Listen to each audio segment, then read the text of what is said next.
So I've been waiting for a nice day to do this. It's been kind of wintry around here, so I got some sun here. I'm going to try to keep my head out of the shadows too much. First thing that we need to do is, once you get the wheel off and the car up off the ground, is you're going to want to remove this spring right here. And there's no better way of doing that I found than with one of these guys right here, which is just made for grabbing on to those springs right there. So I'm going to reach in here like so, hook up right behind there. Let me get that remote out of my hand. Whoops. There we go. Pops that right out of there. Coming right in behind here, and come on now, you. Takes the tension off and grabs, there we go. And that pops that right off there. Now, in order to access the floating pins that the calipers ride on, we need to come back behind here, and they've got this sealed off. It's kind of nice. It keeps dirt and stuff from getting into that floating pin. But there's a little plastic cap here, and there might be a special tool for this, but I find if I just really loosely take my vice grips here and wiggle it, I can get that plug out right there, and that allows me to get my 7mm hex wrench in there. There's one down here on the bottom too. I'll get that one by feel here so I don't bump the camera too much. There we go. And that gets us when there's two of those floating pins right there that take that caliper off.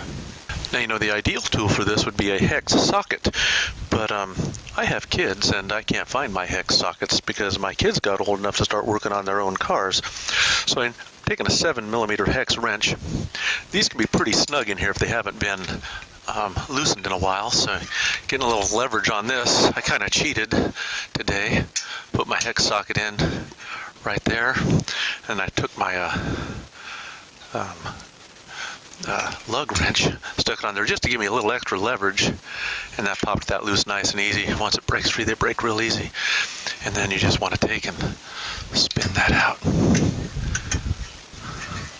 See, it unscrews like so, comes all the way out, and there we go. Here's what those pins look like. You just loosen them up, and then I just took my thumbnail in here and just kind of wiggled them back until I can grab them and pop them out. Wasn't too hard at all. Now, if you'll bear with me, I have never had the brakes on this vehicle apart, and most caliper brakes seem to come apart similarly. Let's see if these are the same as everything else. About now, the caliper should be loose. It's enough to just slide on up. There we go. And it comes up, and I'm just going to set it back there. I won't put any pressure on that. I'll just set that out of the way, and there we go. And that leaves us where you can see our actual pads. You see these pads, they're not all the way down to the metal. There's rivets and that'll hold them in. If you wear your brakes too far down, they'll start causing you to gouge your rotor. Let me get that out of the way and get this other one out here. Yeah, so these are really not too bad. I had the vehicle inspected when I bought it 6 months ago, and he said give it a few months, I'd need rear brakes, so I've just been waiting to do this. Now, the next step is to reset the caliper, because as the brakes have worn, this piston has been pushed closer and closer and closer as the brakes wear. Now, to put new pads in there that are fatter, we have to push this cylinder all the way back in, and there's a special tool that is made to do that. Now, you can get a kit like this, and it's made so it can fit just about any brakes that are out there, and the way it works is this guy right here. You fit it with this one here, which holds it against the caliper, and then you find the one of these discs that then mates up with the holes that are in your caliper to screw it back in, because it's actually threaded on the inside, and as you tighten it up, it presses that piston back in there and resets it. I'll show you how that works in just a sec. Now, this car doesn't require any of the adapters, but the actual pins that are on it are actually the right size for this car. Okay, so what I've got is this guy right here. I'm going to slide this brace piece over there onto here like so. Now you can see the pins on the end.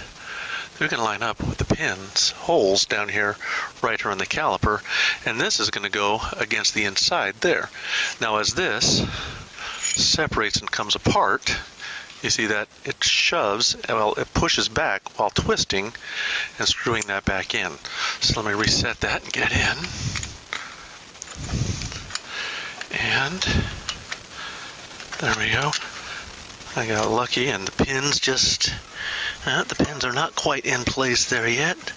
There we go, pins dropped in. I'm going to hand tighten this back. There we go. Now see what we've got here is, that's gone into the pins, into this here. As I've backed this out, pressed this up against here, holding everything nice and tight. Now all I've got to do is turn it a lot to get that back in, and I won't make you watch that. Now, there we go. We've got this completely pressed back now, and it's in there really tight. Now, I've got to get it loose, but I can get it loose by loosening this up, but then that will back that out, and I won't leave any room for my new brake pads. So, this has got a place up here for a wrench. I'm not going to bother finding a wrench because I'm just going to crack it loose a little bit. And when I grab this guy right there and I back that off just to loosen it, I can loosen the whole thing up to get the tool out of there. And voila. And our caliper is now set and ready to go. And time for some new brake pads. These are nice ceramic pads, not too expensive. Doing these brakes is such an easy job, and I don't like to spend a whole lot of extra money. They're good brakes, they'll stop the car, and I don't drive like a maniac most of the time anyway, or ever. So to get these pads in, this guy right here with the spring on it, that's the inner pad, and there's a little track on the inside, and you just want to take and set it right up against the disc, just like so. The same thing with the outer. Goes right in there in little grooves. And then what we're going to do is we're going to set the caliper back down there, see if we get, make sure we route that emergency brake cable, just like so, and there we go. See, now this floats in there, just like so. And what's going to hold it is those two floating bolts, and they slide right back in there. And I get that lined up with their mounting holes. Come on, you. And there we go, and we get the other one here. And I'll go get my hex wrench. So when you get those hex bolts snugged up nice and snug, you can't go super tight because they are, after all, hex bolts, and but you want to go really nice and tight as you can get them within reason. I know there's a torque spec, but when I'm dealing with the brakes, I like tight. So I go about as tight as I think I can go without stripping something out for the most part. And then to protect those, keep it nice and clean, put these plastic plugs right back in there, in the seals, and there you go. Got to put that spring back on. And here we go. Let's see if I can figure out how this went back in there. I'm gonna clip that guy right there, put right back on like so, and ta-da, there we go. And we're good. We just gotta put the wheel back on and do the other side.